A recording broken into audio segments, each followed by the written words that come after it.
Juninho est avec nous en direct de Copacabana. Loïs, on va parler de l'équipe de France parce que, à bien y réfléchir, il faut quand même qu'on se penche sur le cas de l'attaque.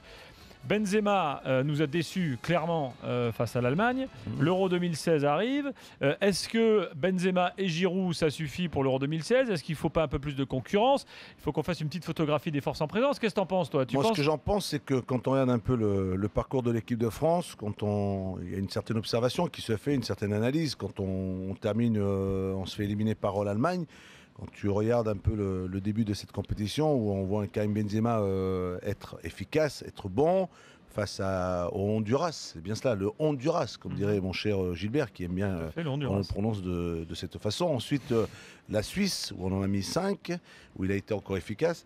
Puis après, il y a eu ce troisième match contre l'Équateur, où il n'y a pas eu de but. Et après, tu as le Nigeria, où on se réveille, on va dire tout simplement qu'à partir de la 60e minute, lorsqu'il y a un changement Griezmann par Giroud. Et c'est là où on voit de nouveau réapparaître Karim. Après, tu vois l'Allemagne. Face à l'Allemagne, on a eu quand même des situations, des occasions. Et c'est pour ça qu'il faut se pencher quand même sur cette animation offensive, sur ce secteur offensif. Pourquoi ? Parce que quand on va préparer ce championnat d'Europe, nous n'avons plus des matchs éliminatoires. On a des matchs où on va avoir une quinzaine de matchs amicaux, des matchs amicaux face à des... Comme le Brésil, voilà. C'était le cas. Exactement. Et c'est pour ça qu'il va falloir bien y réfléchir et bien se poser la question que pour gagner des matchs, il te faut des attaquants qui soient efficaces et qui mettent des buts. Parce que aussi, sinon... Loïs, oui. excuse-moi de te couper, aussi une variation aussi, parce que Didier Deschamps, il aime bien son tripé au milieu de terrain avec 3 récupérateurs. Des fois, tu peux jouer avec 2 récupérateurs et tu mets un joueur derrière Karim.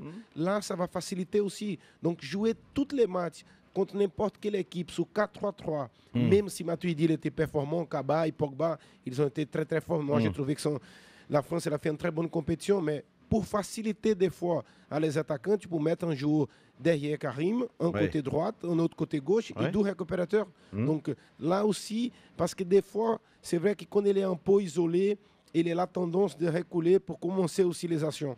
C'est un peu sa façon de jouer. Johnny, il faut que tu saches que quand Didier a repris l'équipe, il était parti sur une animation d'un 4-2-3-1. C'est-à-dire avec 4 défenseurs, 2 milieux, 3 et un attaquant. C'est-à-dire avec un attaquant dans le 3, tu mettais un garçon derrière l'attaquant et 2 joueurs sur les côtés. Le problème, c'est que la victoire face à l'Ukraine, cette qualification, lui a permis de changer de système. Et il pense qu'avec ce système-là, c'est un système qui est beaucoup plus équilibré par rapport aux éléments, par rapport aux joueurs qu'il a. Alors, c'est-à-dire que dans tes 3 attaquants, il te faut avoir des attaquants qui soient hyper efficaces. C'est-à-dire que tu ne peux pas te contenter quand tu joues face à l'Allemagne.